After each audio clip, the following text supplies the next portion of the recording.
It's a good place to live. It is a city in Illinois, USA. Oh yeah, Crystal Lake, named after a lake called Crystal Lake. They've got a nice lake, and they got a nice city as well. Crystal Lake is wonderful, wonderful place to live. Oh yeah, you got Woodstock Street. Oh yeah, you got William Street. You go to downtown Crystal Lake and you go shopping and have a lot of fun. Oh yeah, look at the Dole Mansion. Oh yeah, look at all the nice houses. Crystal Lake's got a lot of cool stuff. Yes it does. La la la. I like to go to Crystal Lake because it is a nice place to go. It's got a lot of nice neighborhoods with a lot of nice people who live in those neighborhoods.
It's a good place to live.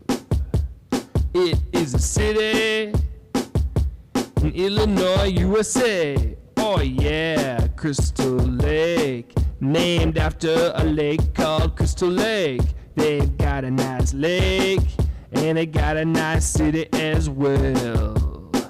Crystal Lake is wonderful, wonderful place to live. Oh yeah, you got Woodstock Street. Oh yeah, you got William Street. You go to downtown Crystal Lake and you go shopping and have a lot of fun. Oh yeah, look at the Dole Mansion. Oh yeah, look at all the nice houses. Crystal Lake's got a lot of cool stuff. Yes, it does. La la la. I like to go to Crystal Lake because it is a nice place to go. It's got a lot of nice neighborhoods with a lot of nice people who live in those neighborhoods.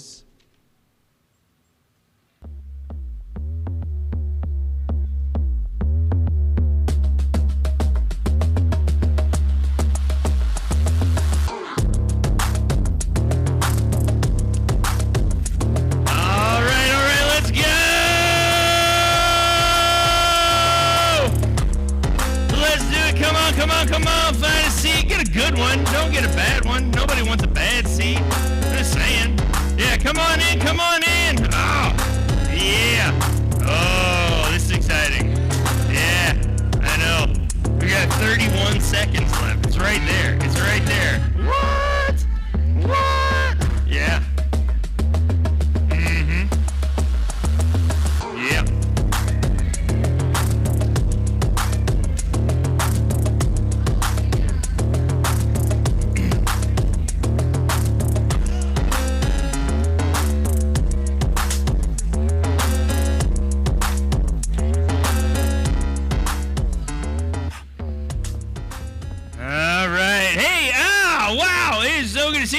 Welcome to Impact. Welcome. Let's see. There's a couple things. One, right off the top, we need to make sure everybody knows about is next Sunday. We have baptism. If you are interested in being baptized, if you have decided that you want to follow Jesus, that he is exactly who he says he is, and you are exactly who he says you are, then let's talk about it. It's super easy to get signed up. All you got to do, fill out a thing, go to willowcreek.org/baptism. It's cool. But if you have questions about it, let me know. I'd love to be able to talk through it with you. I think it'd be pretty cool. Okay, so I've been thinking, like a lot. I've been ruminating, I think maybe reminiscing even, about a little thing that happened a couple weeks ago called Sandblast. But here's the thing. I started, I was sitting out and I was like journaling, and I was in nature. It was a whole thing, and I started really thinking about it. And I feel like this moment needs to be just a little bit more serious. Yes. Here we go. It's not bad. I know. If there's one thing we know how to do here, it's set ambiance. This is a very serious. You can tell, right? It's a very serious moment. This is good. In fact, we need to let's get rid of the music. So here's how it went. Down, right? I'm sitting out in Woods Creek Park over by my house, and I'm thinking about everything that happened at Sandblast, and I'm just sitting there thinking, man, I wish there was a way to remember all of it, like absolutely everything that happened. And as I'm sitting there, there's this tune kind of starts coming to my head. Now, I'm going to throw this out there. This is not something I'm super comfortable with. But it's pretty cool, because it's one of those things.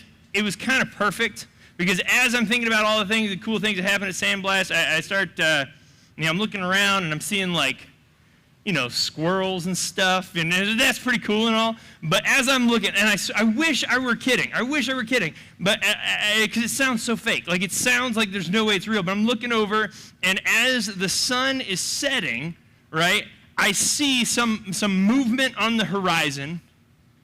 And I'm like, what in the world is this? And I swear, and I don't know if they even, I didn't know if they have them around here or not, but it was a bald eagle.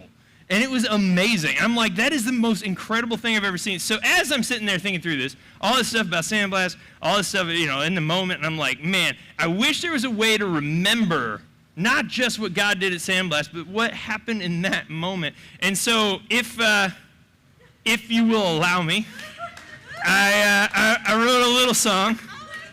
Hold on, I gotta, switch over to, yeah, here we go. Okay, yeah, that's fine, yeah.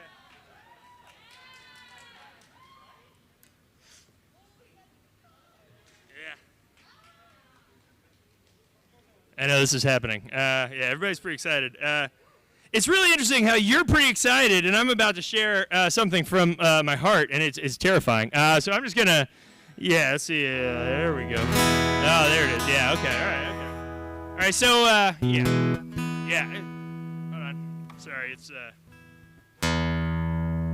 There we go. I got it. Okay. So I'm sitting there. And like I said, I'm just thinking about all the amazing things that happened. You guys experienced some amazing things at Sandblast, right? Yeah. It's pretty cool, right? And I was trying to think, what are the words that I could use? And nothing was coming to me. And then, like I said, when I was sitting there just looking at the sunset, and that eagle flew by. It was like the words just suddenly came to me, like it all made sense, and I feel like it's one of those things where I feel like if I don't share it with you, like I'm gonna explode. Like it's just that kind of thing. Like it's just something about it. It was just so right that I feel like I need to share it. So all right, so it's the song goes a little something like this.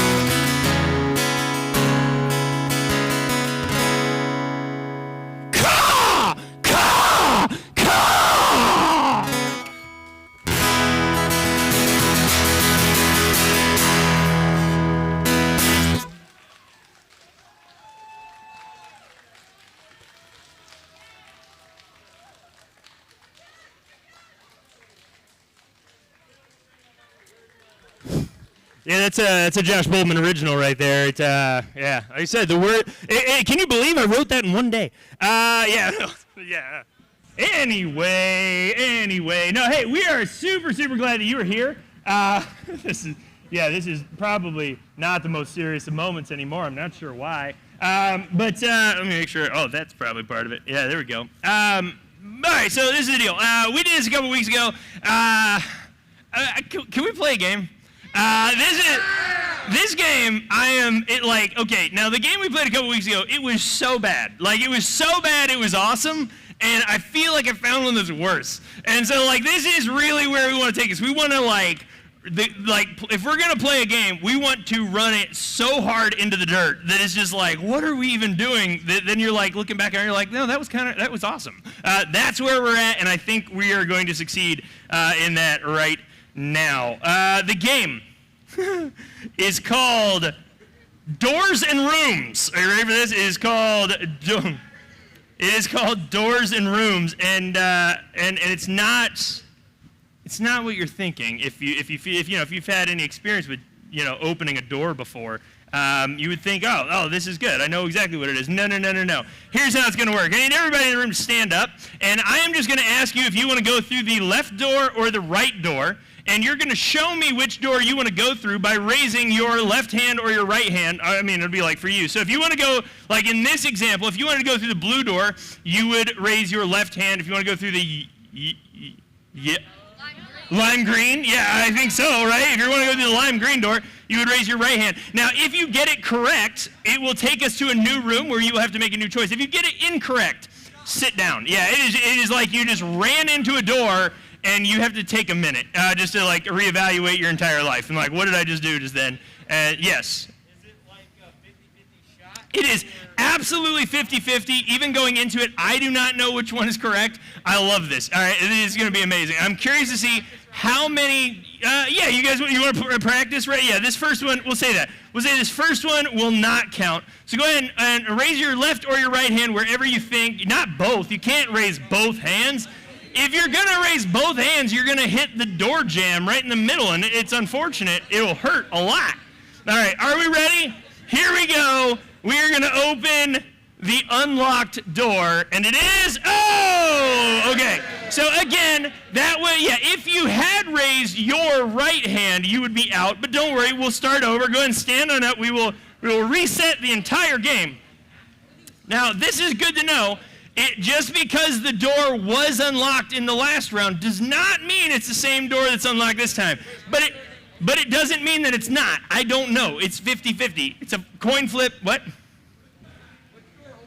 Which door opened? The blue one did last time, right? Yeah. So, yeah. All right. Are you ready? Raise your right or your left hand. This is so bad. Does anyone else notice that the graphics on this game, the doors are not the correct size? Okay, just making sure that this is not lost on anybody. I love it. All right, here we go. Are you ready? This is for real. No cheating. If you see somebody cheating, call them out. Yeah, you ready? Here we go. We are opening the unlocked door in 3, 2, 1. Oh, okay. All right, so it was the right door. Yeah, if you picked left, go ahead and sit down. If you had right, stay up, because we're going to keep right on going. This house has so many doors. Well, it has so many pairs of doors. I don't know why. Are you ready? All right, raise your right or your left hand, but not both, and not neither if you are standing up. Are you ready? 3, 2, 1. Whoa. Okay, so we went through the right door, so if you had your left hand up, you are out. All right. Are you ready for door number 3? Good. All right, here we go. Ready? Everybody got their choice? Okay. Oh! Okay, so if you had your right hand up, you are down. All right, so we got a couple more. Okay, all right, we'll keep this going. All right, go ahead and raise your hand, right or left. Which one do you think it is? Oh! Okay, so it was right that time. All right, so now I want you to know, for those of you that have been in math class, if you have a 50-50 shot 5 times, right? It's 1 in 2, then 1 in 4, then 1 in 8, then 116. And it keeps going. Yeah, so right now we are at 1 in 64. Good job. You 3 have gotten this 1 in 64. So we're going to try it one more time. Go ahead and raise your hand, right or left. I don't even remember. I think it was the right door, right, that opened last time? All right. Are you ready? Here we go. Oh, I'm sorry. I didn't even see you. All right, so here we go. You ready? 3, 2. Good for you. You got to stick to your convictions. That's where it's at. Oh! Okay. Now, Nadia, why don't you come on up on the stage? Because we are going to play a new round of this game. And what did we make? We made it to round 6, okay? Yeah, that's how it works. Except Nadia, everyone in the room can help you, but I'm going to tell you, if you, on your own, only you can decide which doors to go through, if you can make it through to round 7, I'll give you $20. All right, but you got to go all the way to 7, all right? And again, keep in mind, the doors that opened originally do not necessarily mean that they're the same ones that will open. Nadia, are we going through the left door or the right door? What do you think? You're going left, so you're saying the red door. Yeah. That's the one we're going through. Are you ready? Here we go. Yeah! Okay, so you are what did I say, 7? Is that what I told her she had to get to 7? All right, so you're 1/7 of the way there. Well done. Again, you have to keep in mind, the only thing you're doing is opening fake doors. So it's not really that impressive, but it is, the further you get. All right, is it the white door or the green door? Left. White. You're going white door, you're sticking with left. Are you sure? You don't want to change your mind. Oh, okay. All right. So we have made it through. Now we are at door 3. Do you want to go green or white? I'll say white. You'll say white this time. Are you ready? 3. Are you sure? Do you want to change it? Do you want to go back? You sure? Oh, man. You know what? It's okay. Here, how about this is what we'll do. Let's play one more round with everybody, and if anybody can make it to round 10, you can have the 20. All right, here we go. All right, don't cheat, though. I know, yeah. Here we go. All right, you ready? All right, we are back to set of doors number 1. I don't even know where in your house you would say this is, but all right, so we're going left or right. Go ahead and hold it up. Left is green, right is lime green, or yellow probably more likely. All right, are you ready? We're going in 3, 2, 1. Oh, it's green. All right, all all of you that said lime green are out. All right. So now, it is more than half of you. Wow. Okay. All right. So now are we going yellow or are we going white? We're going left or right? What are we saying? Throw up those hands. And this way, that way, this way, that way, this way, that way. All right. Are we ready? Going in 3, 2, 1. Oh, so many of you. Oh, my goodness. Are there only 2 of you left? Oh, gosh. Okay. All right. Are you ready? Okay. All right. You're going to say, all right, we got green or blue, left or right. You're saying you're going blue on the right-hand side. You're both going, oh, and Kathy, you still in? Oh, you guys? Oh, good. All right. Now, I want to go ahead and point out everyone is saying the same door. Are you going to switch? Okay. You're switching? Okay. Okay. All right. I mean, you are more than willing. All right. You ready? 3, 2, 1. Oh, blue. Okay. All right. You're sticking through with this. Are you ready? You in? All right, you're going left or right. What are you saying? White or red? Red? Oh, it's okay. It's all right. Like I said, we only like to play the absolute worst games, and I feel like have accomplished something in just a spectacular fashion tonight. So thank you for that. That was surprisingly fun for me. But hey, on your chairs, there's a little card. Just to kind of help you follow along if you'd like. Totally your call. One of the things that I find most helpful is, if you want to know where we're at in the night, over here is great. But over here, if there's just something that we talk about that you're like, oh, I want to make sure I remember that, write that down. Or if there's something you're like, oh, that's a question or something that I want to bring up in my small group, write that down over there. Because here's what I always do in these situations is I think, oh, that was great. I need to remember. And then like 2 seconds later, gone. Like, it is just, what even happened? And so, I know how it goes. So, I want to help you out. We are in this series called Sidekicks. We started last week. We talked about a bit how God doesn't really see us as sidekicks, that we are people that matter. That we are people that are crucial to His story. A lot of times we like to think that it's our story, that it's just us. But the reality is that if we really want to be a part of anything that genuinely matters, that we have to realize that we are a part of a much bigger story than any one of us. And in that, though, it's always easy to maybe look at God and think that He thinks that we don't matter, and that could not be further from the truth. Even though, yes, we are all part of His story, we are an integral, a very important, a crucial part of that story, and He loves each of us very much and very uniquely. So, have you ever been in a situation where you have had to do something, or someone has given you a responsibility to do something, and you realize very quickly you have no idea what you're doing? You've been there. Yeah, you know how that goes. And what do? We fake it till we make it, right? That's just how it goes. There is definitely something to be said for now. A lot of times, there are times where we walk into these situations and someone just says, hey, I need you to do this, and you're like, And it really isn't your fault that they thought you could do it, but it's different when you walk into it and they say, hey, can you do this? And I'm like, yeah. I mean, you're like, did I say I'm like? Yeah, oh, man, yeah. You're like, sure, I can do it, even though you know full well that you can't. When I was a kid, one of the things my dad used to do is we like, and this makes me sound so old. But we had computers a lot, like before the internet even. We had computers before hard drives. We had computers like way back in the day before colored screens, like they were all green. But one of the things my dad used to do is when he would buy a computer is he would bring it home, and before we even turned it on, we took it apart. And we would tear that thing to pieces. And the goal really was to take it into as many different pieces as possible, try and figure out what each piece did, and then try and put it back together and flip the switch and pray a lot that it would actually work. And it usually did. And part of that, honestly, was really cool because it instilled in me a real desire to know how things work. And to not be afraid to take something apart. Because, I mean, honestly, you start thinking about, like, if your car is making a weird noise, like, there are 2 different ways to look at that. One is to be like, all right, crack open the hood, let's check this thing out, we're going to figure it out. The other is to be like, don't touch it, take it to the shop, and please do whatever voodoo magic you do at the behind, you take care of it and take all of my money. And either one, like, either one are fine, but just where I'm at is usually if there's something wrong with about anything, I like to try and fix it first. So fast forward to college, I was broke.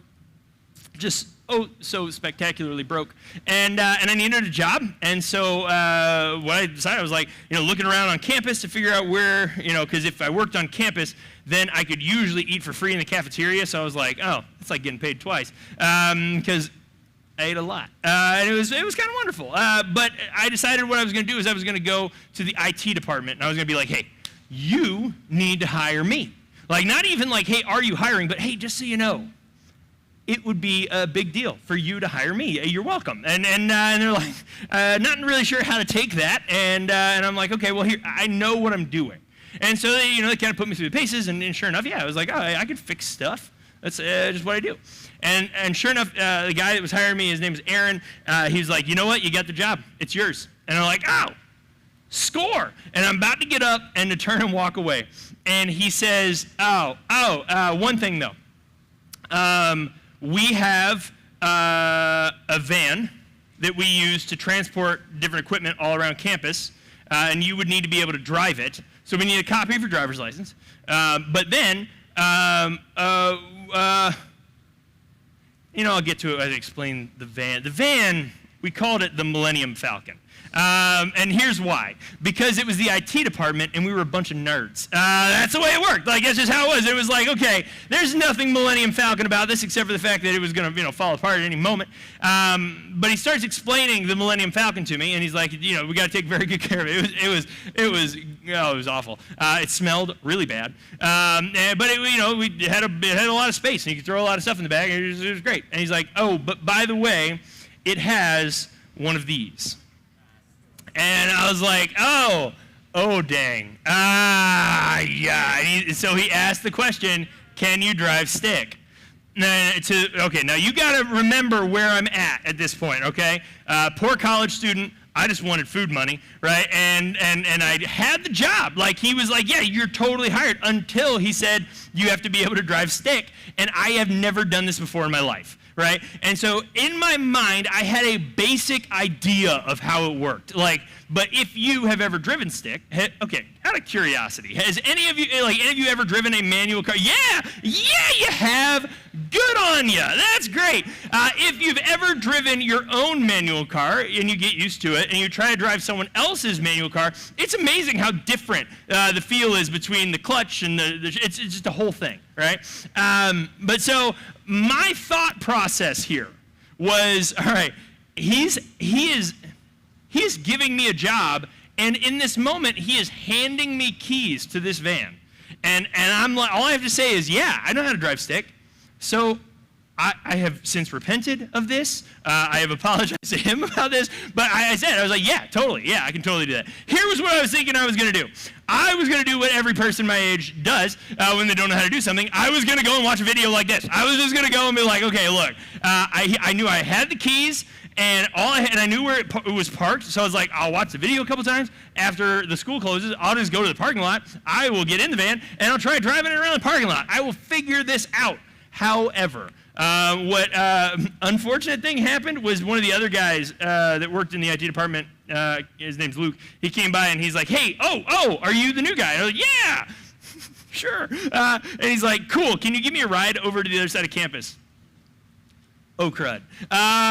Sure. Have you ever told a lie that then you had to tell another lie and another lie and another, and even worse, when you had to, prove the lie? And it's like, well, I am so far in this. I can't do anything about it. And again, like I said, I had a basic understanding of how to drive stick. And so I was like, yeah, man, let's go.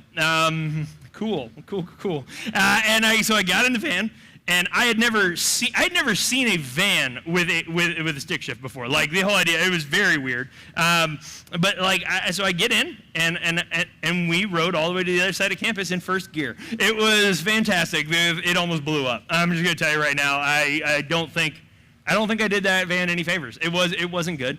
But over time I got a lot better at it. Over time it worked out. I worked there for a good long time. It was a lot of fun. But my guess is that you have also found yourself in a situation, hopefully not exactly like this, but similar to where you're like, oh, I know what I need to do. I just have absolutely no idea how to do it.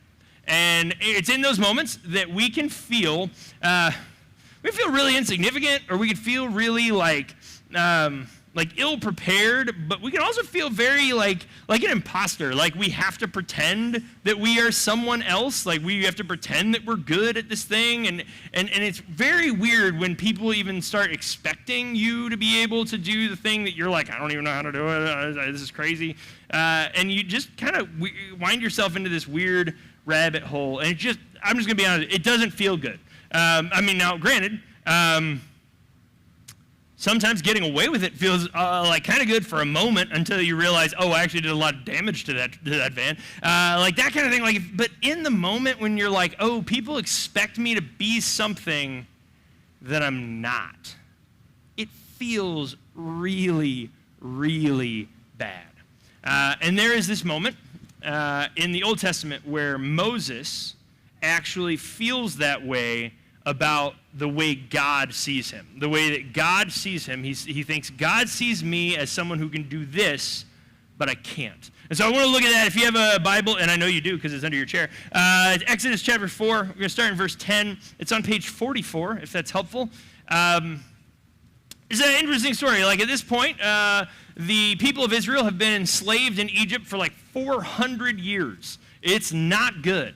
They are constantly working endless hours to build things that they are not going to get to enjoy themselves. Like it's that kind of, it is hard labor and it's not good.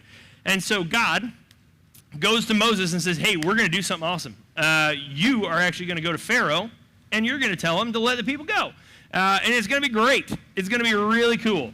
And Moses, not having that, because he immediately is like, have you ever been in a situation where someone wants you to do something and you just immediately started thinking of all the reasons why you shouldn't? This is really big. Like, have you ever been, like, lived next door to somebody who's, like, going on vacation and they ask you to watch their dog or their cat or their fish, and you're like, I'm going to kill that fish. Like, I know I am. Like, I don't even know why. I'm not going to purposefully kill that fish, but I know that if you leave me in charge of that fish for a week, it's going to be dead. Like, I know it. I know it going in. And it's just like, please don't. Don't even, like, let me water your plants. Like, please. Like, I'm gonna do it. And that's kind of the mentality that Moses has. So it starts out here in verse 10. It says, but Moses said to the Lord, oh, my Lord, I am not eloquent, either in the past or since you have spoken to your servant, but I am slow of speech and of tongue.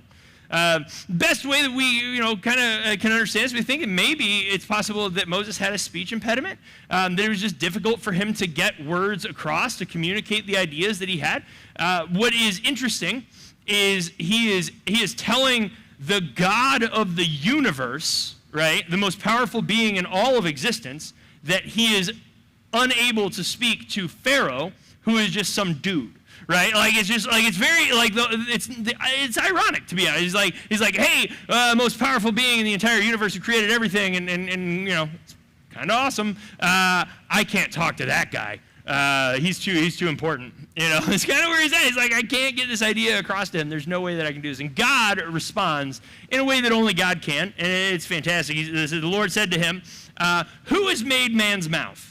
Like, have you ever gotten in trouble with your parents where they just, the moment that they start talking, you're like, oh dang, I am done. Like, this is not gonna go well. This is Moses has got to be like, oh, yep, I just did it. This is not gonna go well for me. He says, who has made man's mouth? Who makes him mute or deaf or seeing or blind? Is it not I? Right? Anytime that God asks rhetorical questions, it's probably not a good thing for you, right? He says, is it not I, the Lord? Now therefore go, and I will be with your mouth and teach you what you shall speak. He's like, look, I didn't tell you that I picked you because you could speak well. Like, I didn't tell you that I wanted you to do this because anything about you. I told you that I wanted you to do it because I want it done. And here's the thing. If you're worried about what to say, don't, because I'm going to tell you what to say. It's going to be fine. But then Moses doubles down like only Moses can, in a very Moses way. He said, oh, my Lord, please send somebody else. Like, don't you mean anyone else? Like, you meant Moses. Are you talking about the other Moses? There's another Moses down the street. We went to kindergarten together. He's Moses A. I'm Moses B. It's like, no. I meant you. But God, again, gets pretty upset. It says, then the anger of the Lord was kindled against Moses. That's bad. Kindle is setting things on fire. You don't want to have fire anywhere near God being mad at you. He says, the anger of the Lord was kindled against Moses, and he said, is there not Aaron, your brother, the Levite? I know that he can speak well. Oh, man. Okay, there's, on the one hand, it looks like God is saying, hey, look, I'm going to find somebody to help you out. Those of you that have brothers or sisters, if there's something that you're trying to do and you're not doing it well, what could possibly be worse than your parents being like, oh, well, then I'm sure your brother can do it because he can do anything. Like, yeah, okay, Mom. Like, I get it, you know. But that's what it feels like. It's like, okay, because Moses has gone so far to say, hey, God, I think you got the wrong guy. I don't want to do this. In fact, I can't do this. Don't you mean anyone else? Like, he's kind of gone through the whole list, and I think God is frustrated at this point. It's kind of like, hey, look, man, we're going to do this one way or another. We're going to do this whether you want to or not, whether it's you speaking or someone else speaking. It really doesn't matter. What's important here is that God has something he wants to accomplish, and God is saying, look, I'm going to accomplish it, period. It's going to happen one way or another. But Aaron, this guy, this is super cool because what ends up happening is Aaron does join in on the whole thing, and Moses and Aaron together go to Pharaoh, and some really amazing things happen. As we're about to walk into the 10 plagues and all this stuff, but ultimately, God's people are set free from Egypt after 400 years of slavery. It is remarkable what is able to be accomplished by these two. What is interesting is, the number of times throughout Scripture that we hear Moses, the one who led God's people out of Egypt. Who? I think it might have been Aaron. Because Moses didn't even want to do it. But notice when Aaron is even mentioned, he jumps in.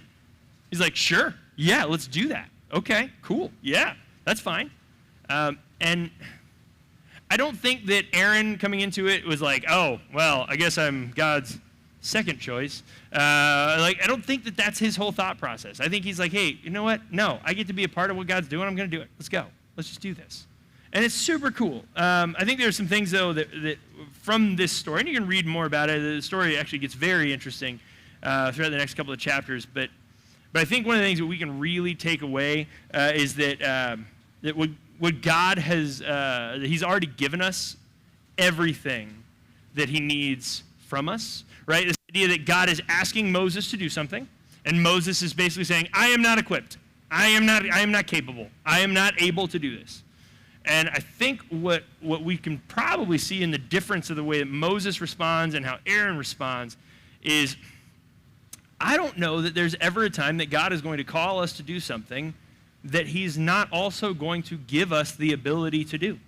That would make no sense whatsoever. And I would even argue that maybe it's those times when God calls you to do something that you have no idea what you're doing, that he actually gets to show up, and he's the one that gets the glory out of it anyway. That's actually better. So in those times where you're like, oh, I think that God wants me to do this, but there is no way, I would argue that maybe, just maybe, that might be one of the first things to help you know that maybe you're on the right track. Because if it's something that God is asking you to do that you can do in your sleep, big deal. Like, what's the point at that point? God is so much bigger than that.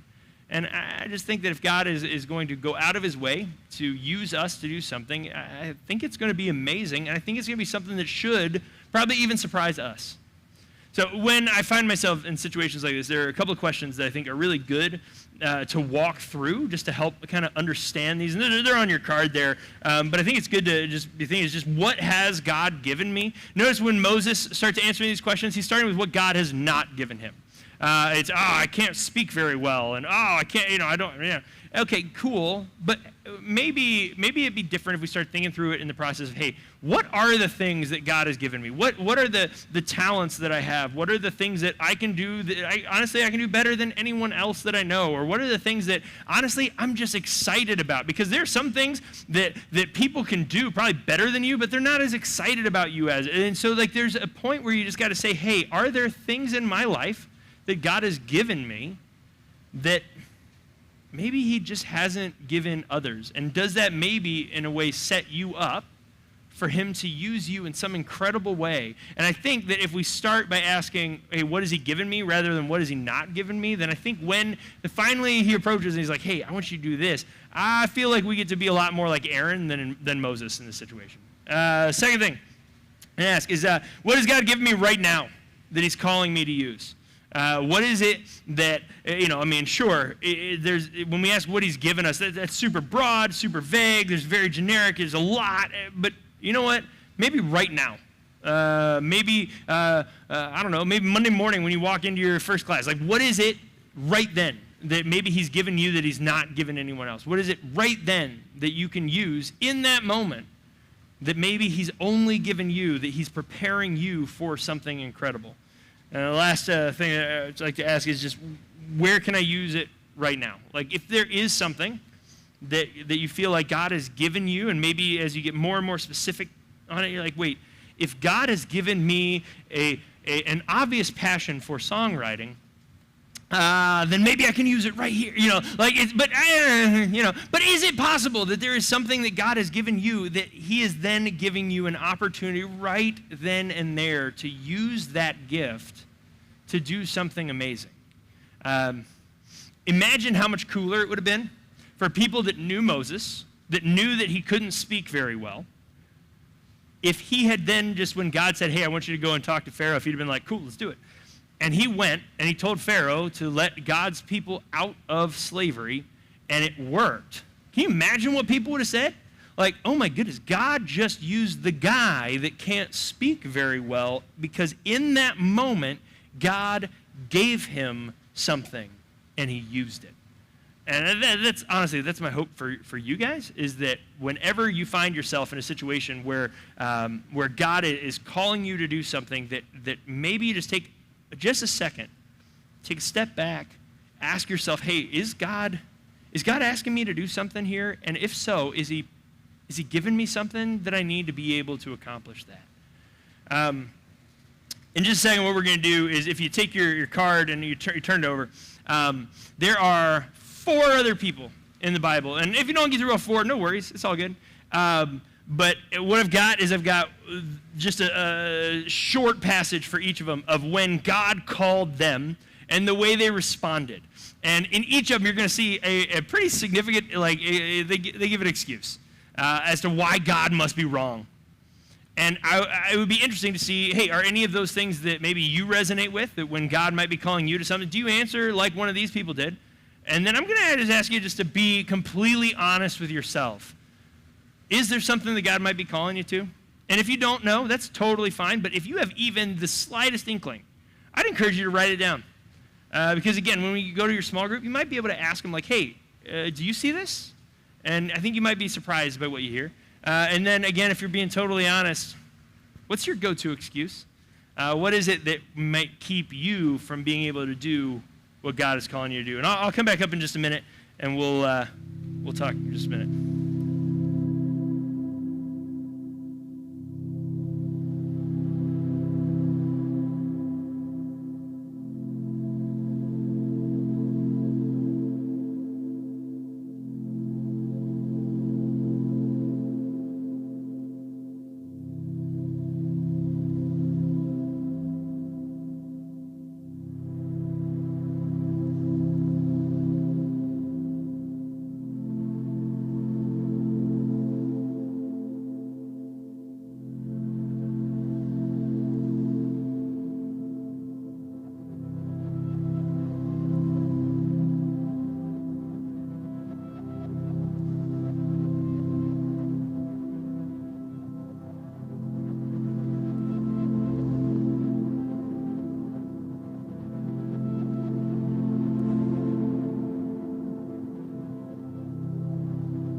I know that you're probably not done. No worries. I'm going to give you the super short. Isaiah, he walks in and sees God, and he says, "Whoa, I am a man of unclean lips." I take that to mean that he curses a little bit. But he feels like the things that he says in some way keeps him from being good enough for God to use him. Jeremiah, he says he's too young and he doesn't speak well. So he like one-ups Moses a little bit.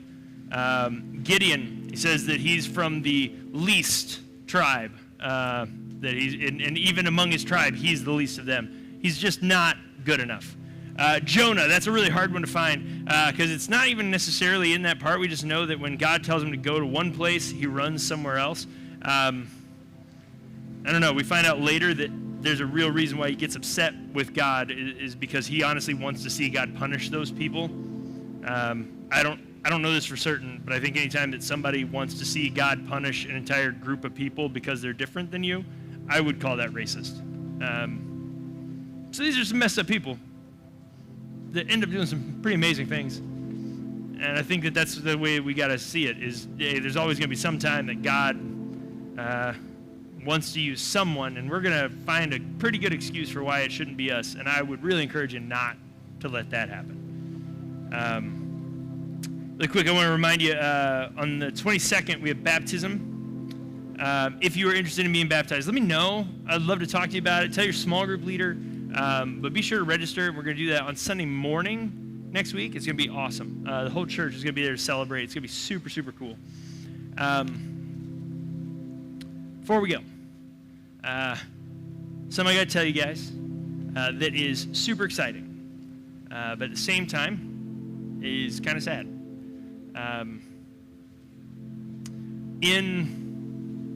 In going through these questions that we talked about, right? What has God given me? What has God given me right now that he's calling me to use, and how can I use it? It would be so wrong of me to ask you to do that and then to act on it if I weren't willing to do that myself. So God has presented a really cool opportunity. And what that is going to look like is I'm going to be serving all of our Willow campuses as, and this is a mouthful of a title, we're working on it, but it's the Next Gen Parent Strategy Manager. And you're like, what is that? I don't know. It basically means that I'm going to be working with Promised Land, Elevate, and Impact at all of our campuses to help make sure that parents feel connected and feel equipped to actually partner with what we're doing here. I don't know if you've ever had a situation where you tried to go home and explain to your parents what you learned, and you're like, well, Jesus and some stuff, and we played a game with doors. It doesn't quite get it across, right? You know, and I always wonder what it would be like if we were able to learn here and to really challenge ourselves here, and then for us to be able to go home and to find not just support from our small group, but support from our families, because our families are also a part of the conversation, and our families are also a part of what we're doing here. I feel like any of us would have that much better of a shot at actually being the people that God created us to be if we were in situations where we had as much support as possible. That being said, what that means is that in a few weeks, I'm not going to be the impact pastor here anymore. And I'm telling you what, even saying that makes me kind of want to throw up just a little bit.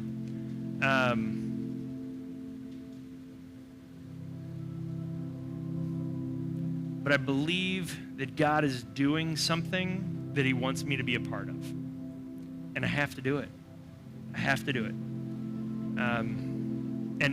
And here's how I know that I have to do it. Because in this whole process of trying to figure this thing out, I tried to put myself in your shoes, in the conversations that so many of us have had, where you're trying to figure out where you're supposed to go to school, or you're trying to figure out what you're supposed to do, or how you're supposed to be, and what God is doing in your life. And in those conversations, what I have told you every single time is that if you feel like God is leading, then go.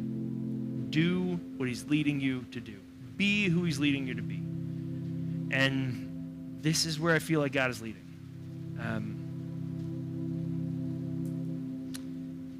My last Sunday night here with you at Impact is going to be in 2 weeks, on the 29th. And I'm going to just tell you, this will be a party. If you think we played a dumb game tonight, wait till then. Oh, we're going to bring out all the terrible games. It's going to be great.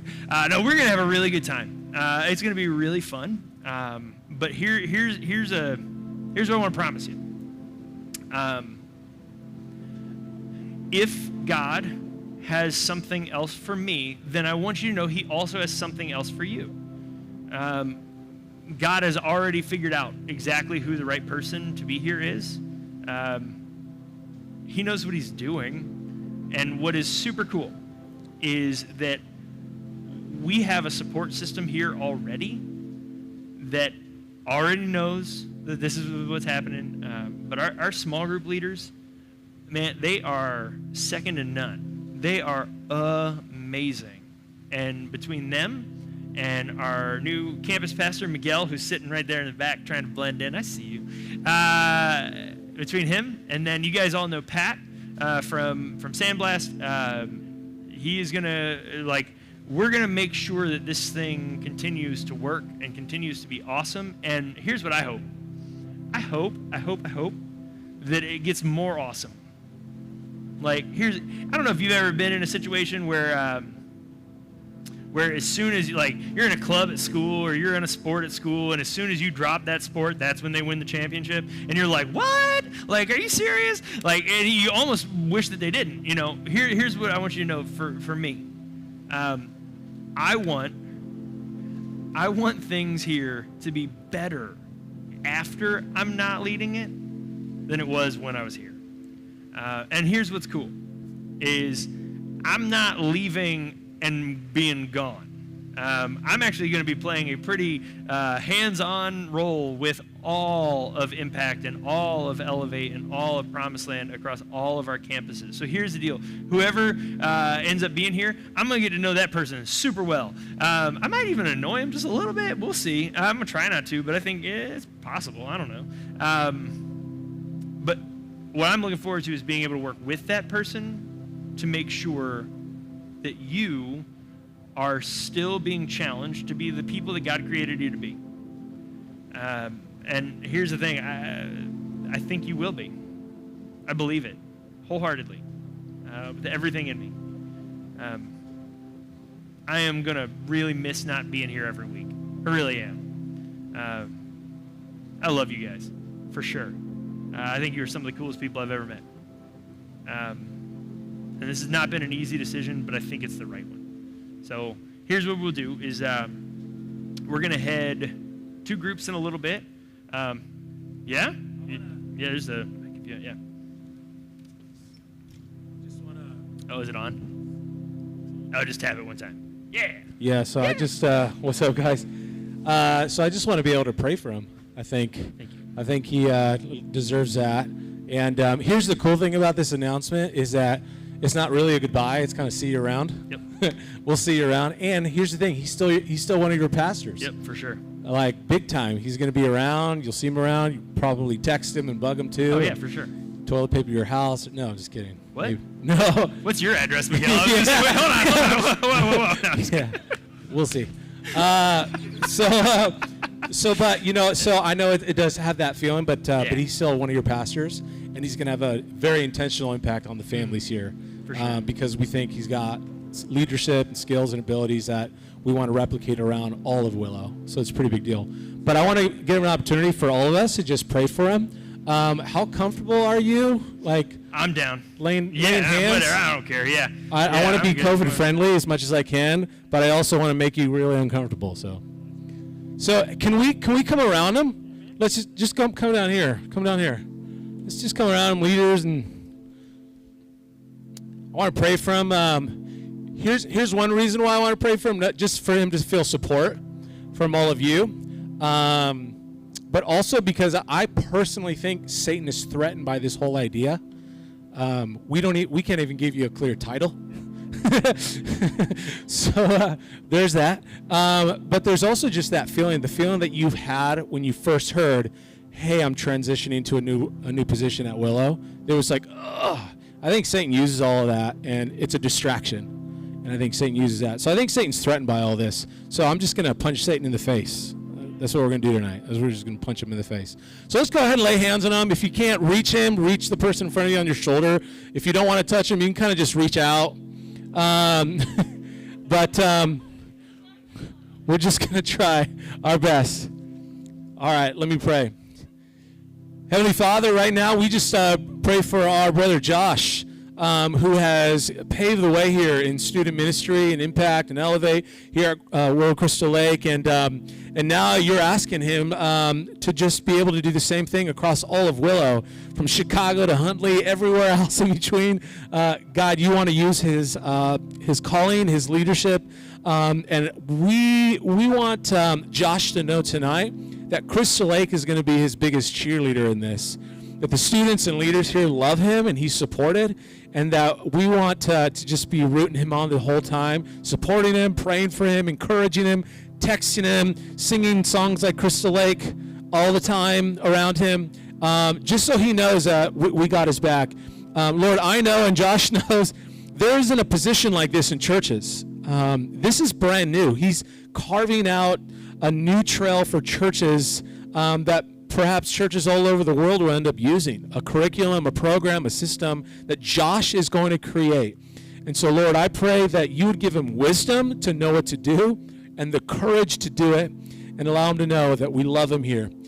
God, we thank you for his leadership. We thank you for what you're going to do in and through him, Rachel and Zeke, in the coming weeks. And we love him so much. We give you all honor and glory in Jesus' name. Amen. Awesome, man. Thank you, guys. Thank you, Miguel. All right, so here's what we're going to do. We're going to go to small groups. I'm going to be around for a while tonight, so if you have any questions, for real, like, let me know. We'll figure it out. All right, head out. We'll see you in a little bit. If you don't know what group you're in, or if you're here for the first time, you need help finding a group, let me know. We will get you in the right spot.